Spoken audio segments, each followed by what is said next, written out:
that time, Palm Beach was very closed to people of color. Palm Beach society did not accept Lita Sullivan, period. There's no reason that Lita should have become a victim of a violent crime of this manner, and nothing in her background would have made her a victim. The killer brought flowers. It was a trick. It was a trick. She was unarmed and defenseless.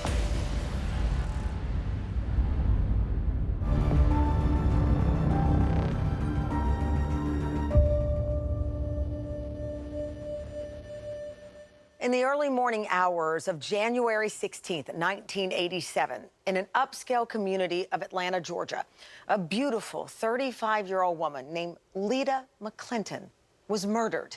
It was a cold-blooded attack that shocked the whole city. Lita came from a prominent family, a family that never had a brush with the law. So her untimely death was a mystery from the start.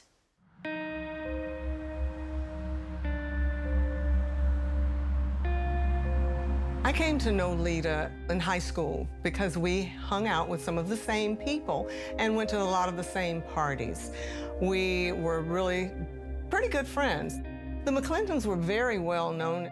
They were pretty much pillars in the Black community. The upscale world in Atlanta was divided at the time that she and I grew up. There was a white upscale, and then there was the African-American upscale community.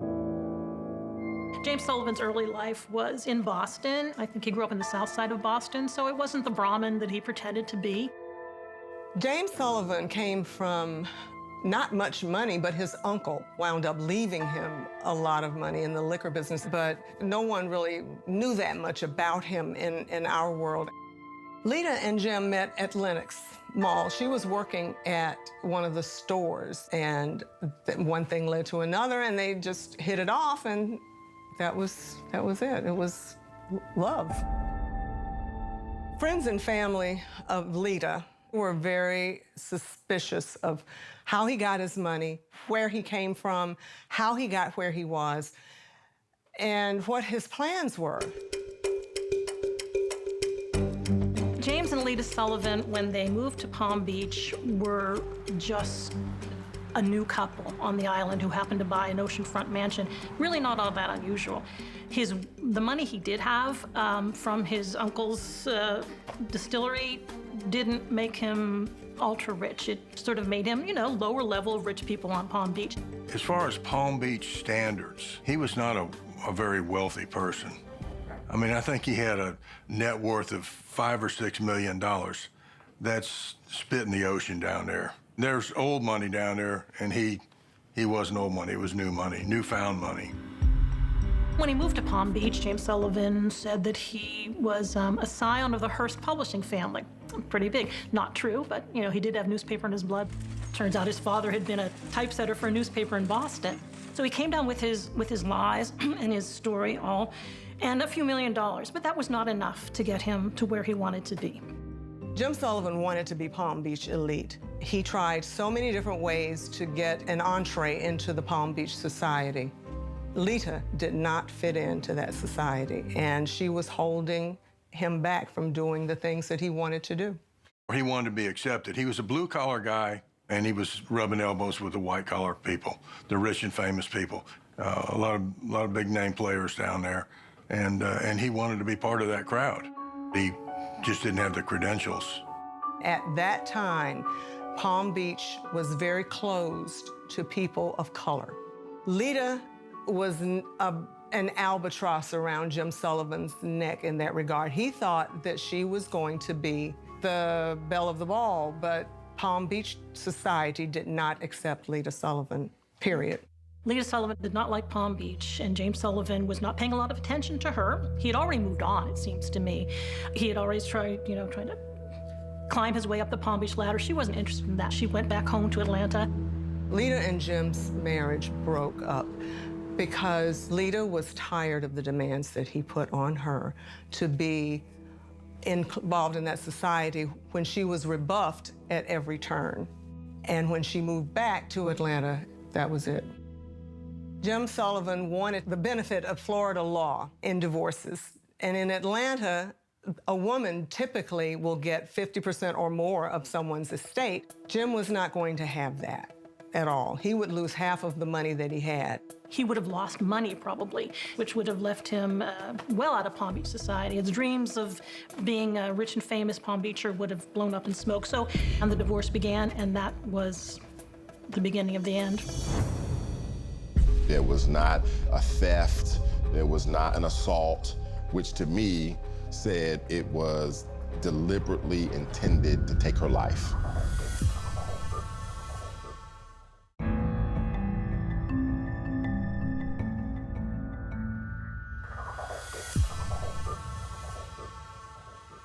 After trying and failing to make a life for herself in Palm Beach, Florida, Lita Sullivan decides to leave her husband, James, and move back to her hometown of Atlanta.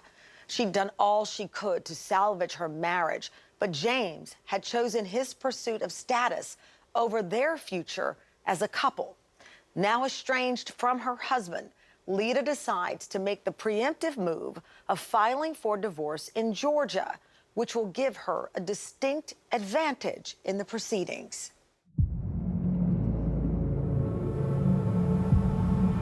Lita Sullivan was residing in Atlanta, Georgia. She answered a doorbell ring. There was a flower delivery person there. As she opened the door, the person handed her a box of roses, and then at the same time produced a 9mm handgun and shot and killed her in the foyer of her home.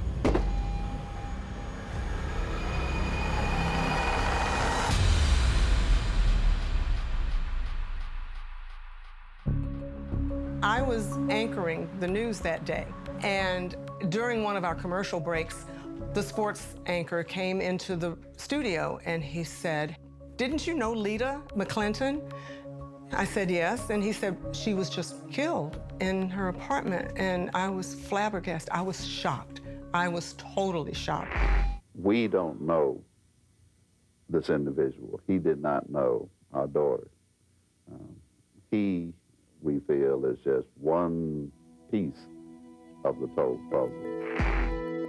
Initially, investigators were really struck by the callous way in which Lita was murdered. You know, right in the foyer of your own home in a very wealthy part of Atlanta, early in the morning, with a gunshot wound to the head. The crime scene was relatively pristine. Just the box of roses had a bullet hole in it. They were laying on the floor in there. Obviously, she was laying on the floor there, and then one of the rounds missed its target and hit a wall back there, but not much to it. And the gunman immediately left. There was not a theft. There was not an assault, which to me said it was deliberately intended to take her life. There's no reason that Lita should have become a victim of a violent crime of this manner. And nothing in her background that we ever saw would have made her a victim. I initially didn't know what to think. There had not been any shootings or anything going on in that area at all. It was a very safe area in Buckhead. I think it's obvious to anybody that sees that, just any layperson would see that there's a motive behind this. That's not a dope deal gone bad. It's a contract killing.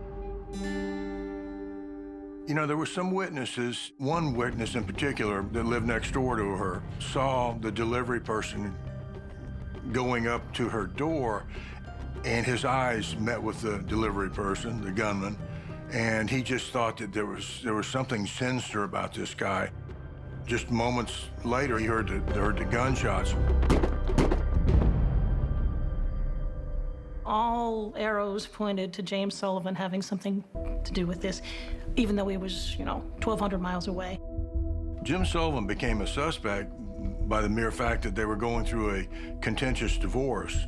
Early on in the investigation, we learned that there was a phone call placed from a Howard Johnson's motel in Atlanta to Sullivan's residence in Palm Beach, just prior to the murder. Then the day of the murder, There was a phone call placed from a coin phone on I-85 shortly after the murder. It was at a rest stop, and that call went to Sullivan residence. Today, millionaire James Sullivan spoke for himself. I want everyone listening to this to know that I am absolutely innocent. I had nothing to do with Lita's death. Suki Sullivan did start out as James Sullivan's mistress. He was seeing her at the time Lita moved back to Atlanta. And within a year of Lita's death, Suki and James married. She didn't last long at Palm Beach. Jim Sullivan was going through a divorce with Suki Sullivan, and obviously there were some arguments that they had, and Suki testified to it, that he told her that he would have her killed like he did Lita. She took that warning seriously and was in fear of her life ever since then. Jim Sullivan was arrested in Atlanta for the murder of Lita, and he was brought into federal court.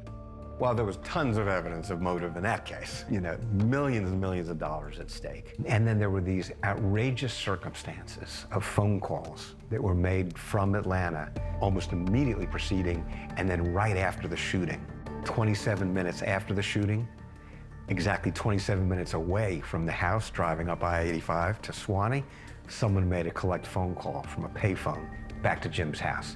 And the government's like, oh, of course, it was the hitman. That's the whole case.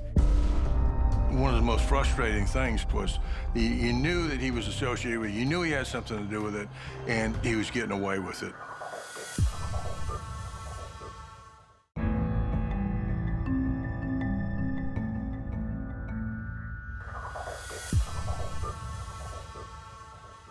There was only one person in the world who had a motive to kill Lita.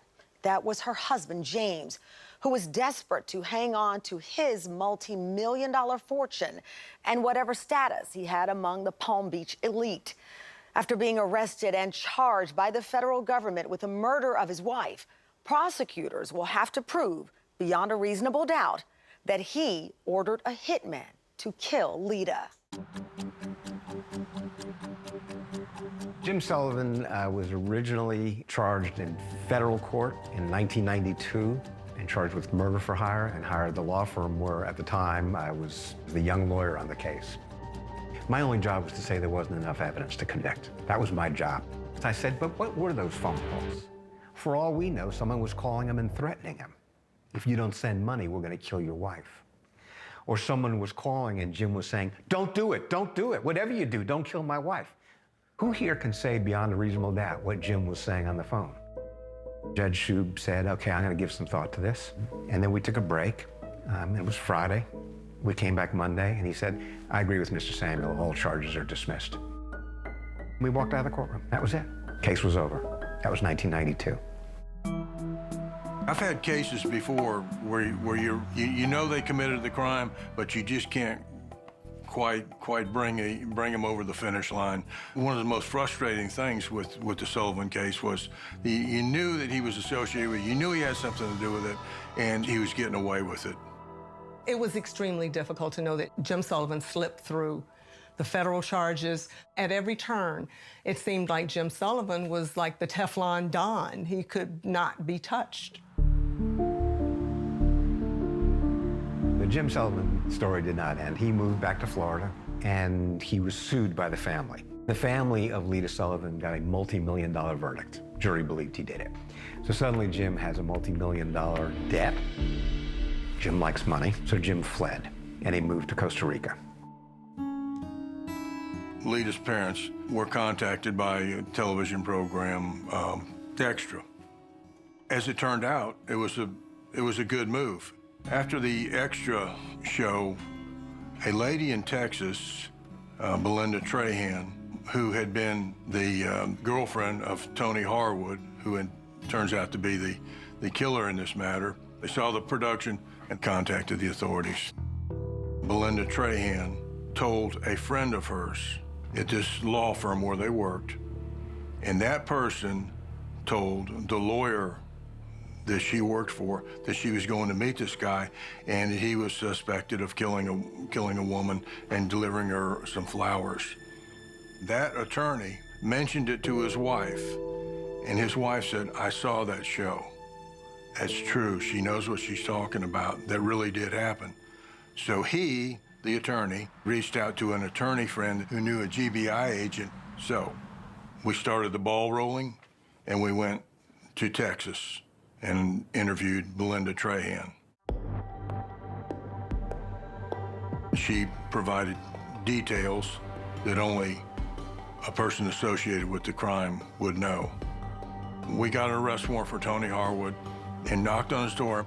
First thing he said was, "I've been waiting for you boys for a long time." I went, "Wow, that's pretty good."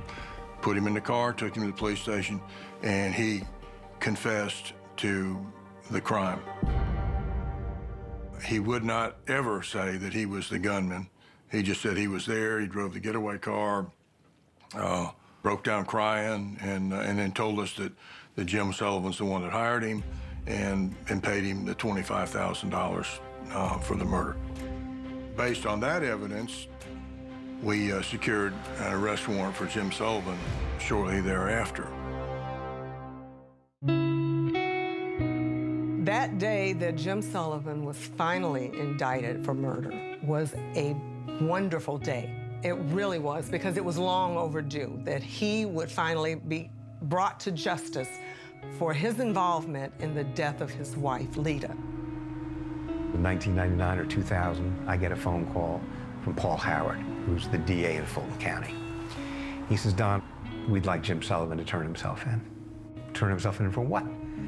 We found the hitman. The truck driver got the deal of the century by pleading guilty to voluntary manslaughter in a 20-year sentence and avoided a potential death penalty in exchange for his testimony against Lita Sullivan's millionaire husband. I called Jim and I said, "So you've been indicted, charged with murder, and they want you to come back." And he said to me, "I'll come back, but I'd like a bond. You know, if he'll agree to a bond, I'll come back." I called Paul Howard back and I said, "Well, Paul, why don't you just agree on a bond and then he'll come back?" And Paul Howard said, "That sounds like a great idea except for one thing. I'm going to be seeking the death penalty." I said, "Oh, I'll let Jim know." The district attorney told his attorneys to have him surrender. "Okay, well, what do you think happened?" I said, "Jim, I did make the request that bond be set, in which case you would come back and face the charges." And he told me that he was going to be seeking the death penalty. Click. He ran. Anybody could have seen that coming. He instantly went to the FBI's most wanted list. They tracked him to Venezuela, to Costa Rica. It became an international manhunt. There were like Jim Sullivan sightings all over the place. But I do remember there was one in Las Vegas. I contacted the FBI. They sent a lead out there, and it was unfounded. Just you name it, and there was Jim somewhere. But he was always one step ahead. And it was because of his funds that he was able to stay on the lam for so long. I didn't hear from Jim again for at least 2 years. He literally took a car over the mountains in Costa Rica into Panama, we now know, got on a plane and flew ultimately to Thailand, which is where he lived for the next couple of years. It wasn't until sometime in '98 that this case was featured on America's Most Wanted. And you sit there and you wait for phone calls. They put it on live, and then people call in if they have any tips or anything like that. Jim Sullivan was seen by an American who recognized him from America's Most Wanted, and he was arrested by Thai authorities because of an outstanding fugitive warrant. When I read that the law had finally caught up with James Sullivan and that he had been in Thailand hiding out where he had married a fourth time, I remember thinking, oh my God, he was still free. It's like looking at the calendar all this time, he was still free. He had slipped through the hands of justice for that long.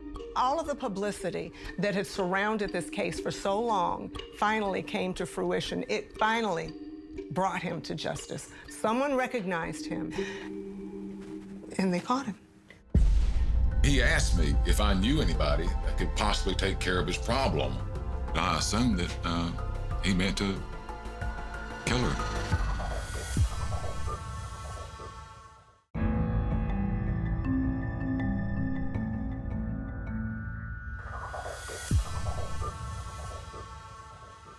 On July 2nd, 2002, over 15 years after Lita's death, James Sullivan has finally been charged with her murder.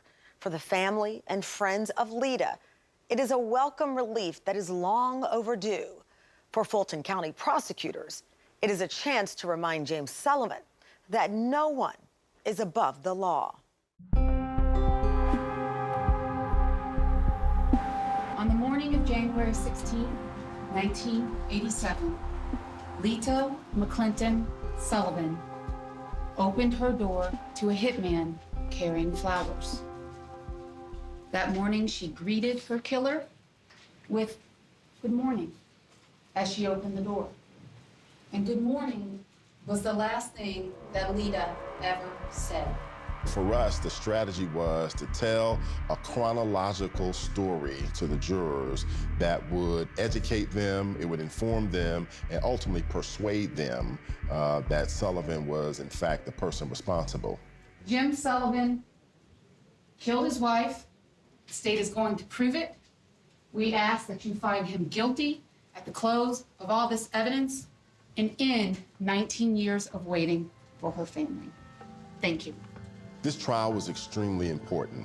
Quite naturally, it was very important to the McClinton family to seek justice and obtain some accountability from James Sullivan, who had evaded law enforcement and authorities for years with his lies and manipulations. Jim Sullivan did not murder Lisa.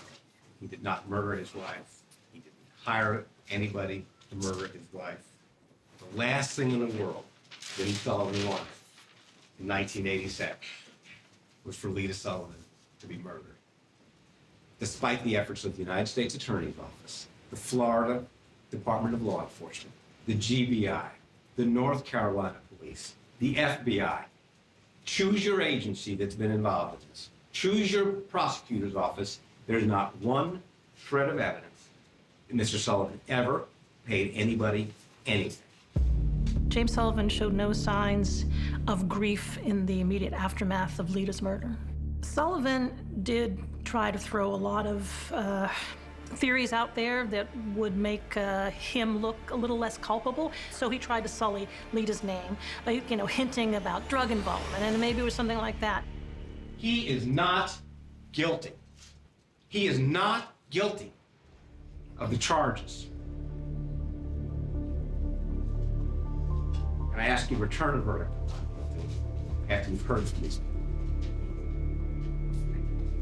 There were three witnesses that I would put into a category of most compelling. One, quite naturally, would be Tony Harwood, who actually gave a lot of the details that previously had been unknown about how this whole horrible crime was planned from the beginning. Two was an attorney here in Atlanta who, at the time of Lita's death, was her next-door neighbor.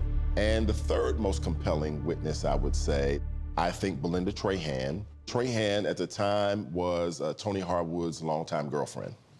Ms. Trahan, do you know an individual by the name of Philip Anthony Harwood? Yes, I do. What did you call him? Tony. How do you know Tony? We were boyfriend and girlfriend. Tony Harwood, for the purposes of this case, proved to be a very important part. Once he was taken into custody by the GBI and interviewed, he told them that he, in fact, did have a relationship with James Sullivan. Can you tell the jurors how it is that you came to have a conversation with Mr. Sullivan about his wife, Lita? The best I can remember, Mr. Sullivan told me that he was having problems with his soon-to-be ex-wife. He told me that she was probably going to take him for everything he had. Tony Harwood traveled delivering furniture and such, and he delivered some furniture to James Sullivan's house from Macon, Georgia to Palm Beach. And at that time, that's when Sullivan approached him about having Lita taken care of. Those were his words. He asked me if I knew anybody that could possibly take care of his problem. We kept talking, and, he was just more or less just feeling me out, I guess. When did you think Mr. Sullivan wasn't joking anymore? Objection. Leading and suggesting. I'll allow it. Go ahead. When did I think he wasn't joking anymore? When I received $12,500 in the mail. What do you mean when you say take care of her? Well, you know, it can be looked at a lot of different ways. Take care of her, you know, but I assumed, and I don't like to assume anything, but I assumed that he meant to kill her. Belinda tells us that she didn't know that Lita had actually been killed because she didn't read any news accounts of it or anything. The only thing she relied on is what Tony Harwood told her. He told me that some white guy who wanted to take out his black wife because she was going to divorce him, and he didn't want her to have anything. What did you say to Tony when he told you this? I didn't believe it. Why not? I've been with him for 3 years, over 3 years. I mean, I figured he met someone because we were on the outs. Okay. When you say you figured he met someone, are you talking about another woman? Yes. Did there come a time when Tony left North Carolina and told you that he was going to take care of the job that the white guy in Florida asked him to take care of? Yes. Did he tell you where he was going? What state? Georgia. Lita told me, we went upstairs to the kitchen, and she told me that someone had knocked on her door. Well, she said banged on her door very, very loudly a couple of nights before. And I said, oh, baby, don't answer your door. And she says, I won't. Harwood says he's going down to Atlanta to take care of this problem for this guy. When Harwood came back, he said, we tried to get her to come to the door, and she wouldn't come to the door. She said, well, silly, why don't you send her some flowers? Every woman would like to get flowers. I never spoke to her again. I was reading, and then there were 2 shots. As soon as I heard them, I think I moved instantaneously because I figured that I was the only eyewitness.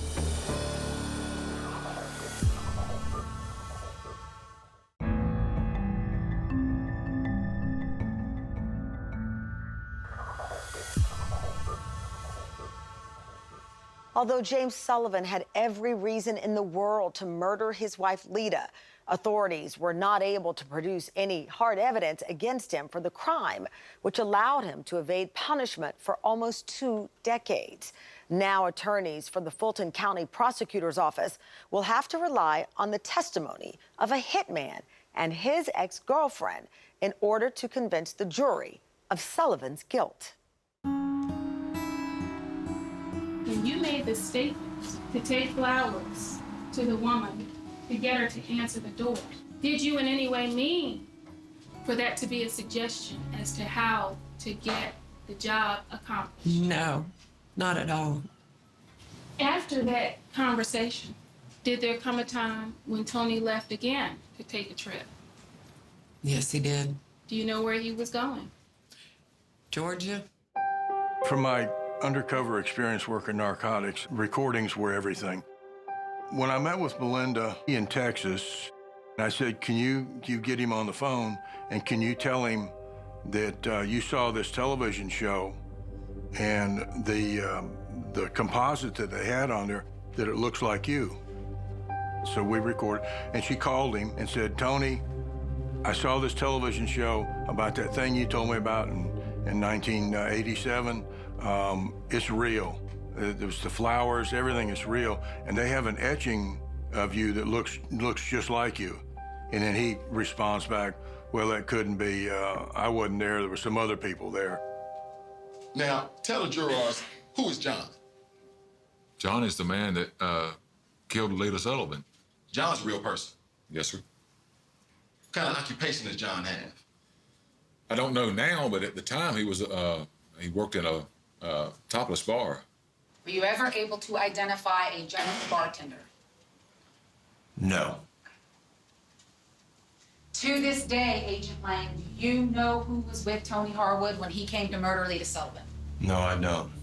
Jim Sullivan gave Tony Harwood the initial down payment of $12,500. So he, that's when he got the ball rolling, and he said that he and a guy, they called him John, and then they also referred to him as a bartender. We were never able to find a John or a bartender that Tony Harwood associated with. Tell the jurors what happened after you and John arrived in Atlanta about 7 to 7:30 on January 16th of 1987.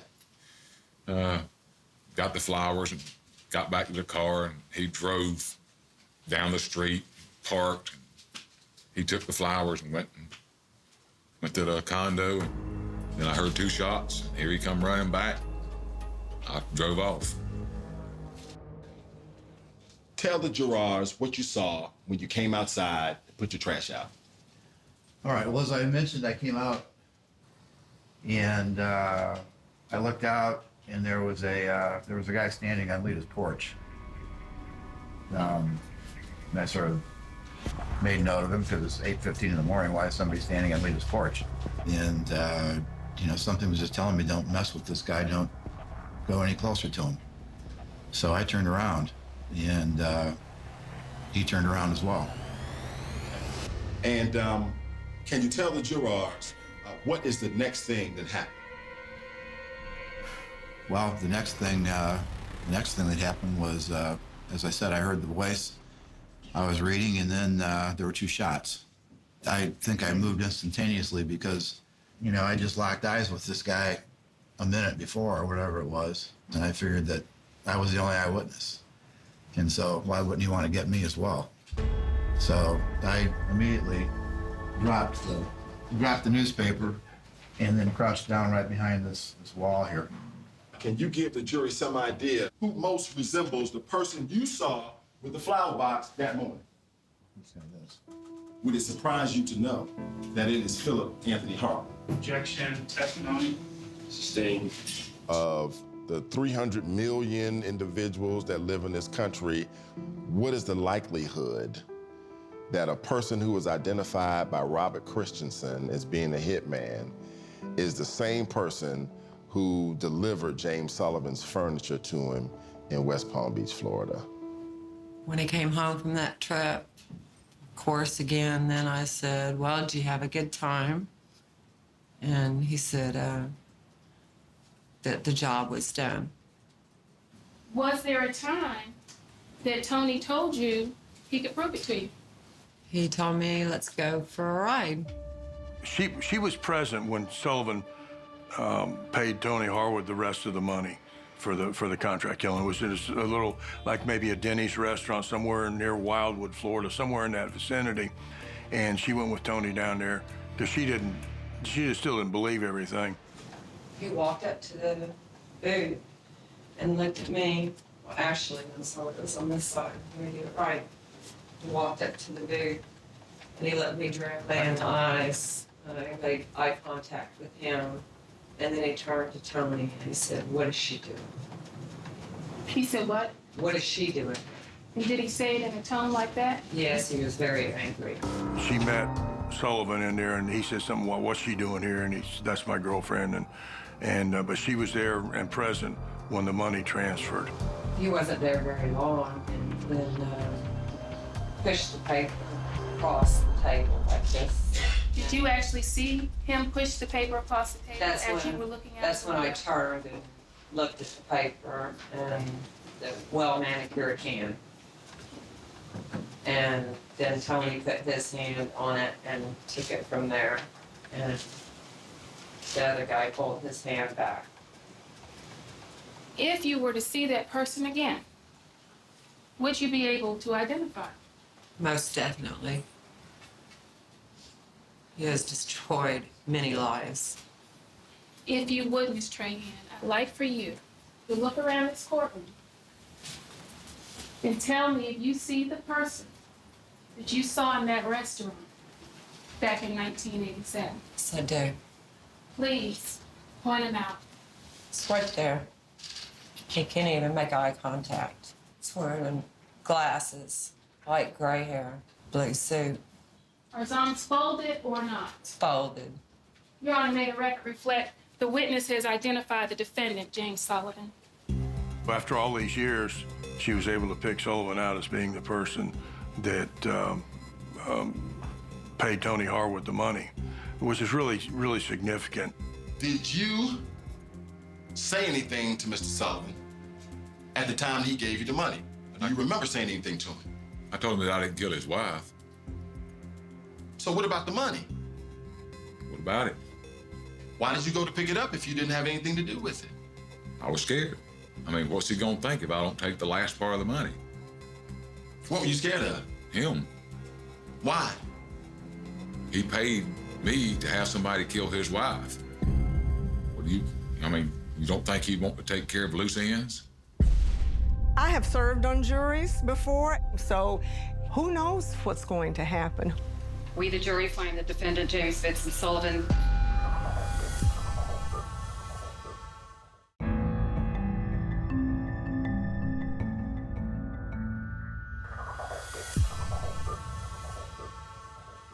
After almost 2 decades of heartbreak, frustration, and anger, the family and friends of Lita Sullivan have finally come to the end of a very long and grueling chapter of their lives.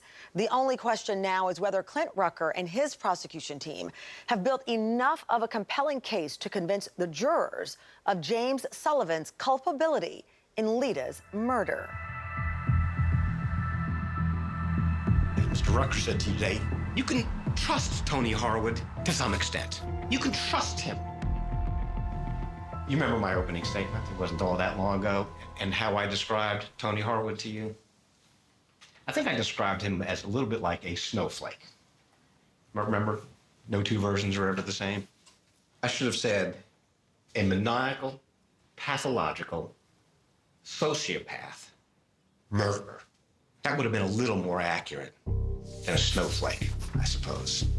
I've tried felony cases. I've given a lot of closing arguments. And when you stand up to give a closing argument in a death penalty case, and what you say to these people could mean literally, obviously literally, life or death for your client, it is a different feeling. Let me tell you one very simple formula. If you don't have enough and you add 0, you don't have enough. It's that simple. In the preparation of the closing argument, I thought it was very important to tell a very compelling story and tell it in a way that they could very clearly see that it really only came down to a couple of really critical pieces of evidence.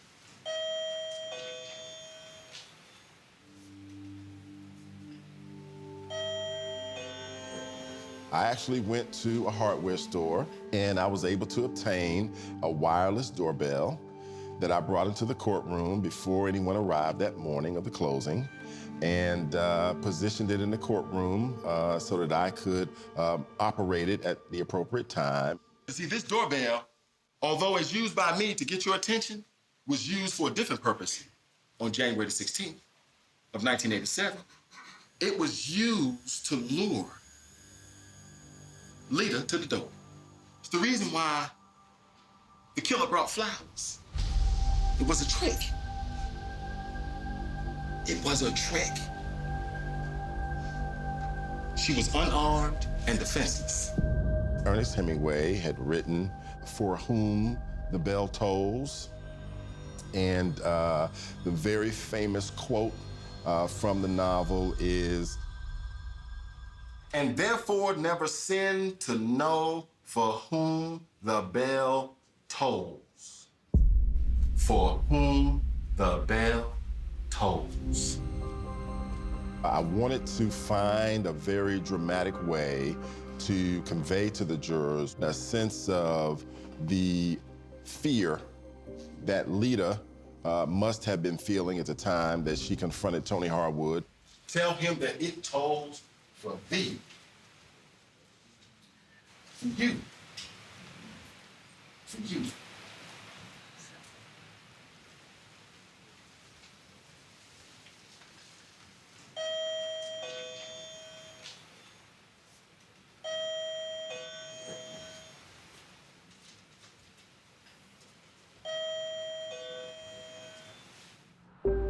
I firmly believe that between Tony Harwood testifying and following the trail of him being on the lam for so long, that there was no way that this jury was not going to find him guilty. But I have served on juries before, and I know that it's 12 different minds that think about these things. So who knows what's going to happen? You've reached a verdict. Yes, we have. Give the verdict form to Sergeant Ballard, please. Count 1, malice murder. We, the jury, find the defendant, James Vincent Sullivan, guilty of malice murder. That's completely inappropriate. Go ahead. Count 2, felony murder. We, the jury, find the defendant, James Vincent Sullivan, guilty of felony murder. Thank you, ma'am. It is extremely satisfying to be able to get a verdict. I thought that was very important after 19 years, not only for the family, but for the community itself. Palm Beach had turned away from James Sullivan when he was ultimately extradited from Thailand to Georgia to face the murder trial and convicted. There wasn't a lot of surprise. I mean, it was still a lot of salacious details were all brought up again because many years had passed. I mean, he'd been on the lam for a long time. And so Palm Beach had moved on.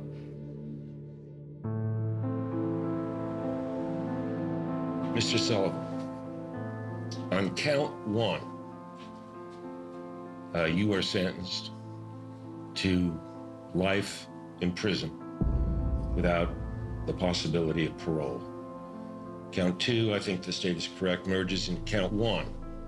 Jim Sullivan was sentenced to life without parole in the Georgia prison system. He was immediately sent to Reidsville as the highest maximum security prison down there, the same prison that Harwood was in at the same time.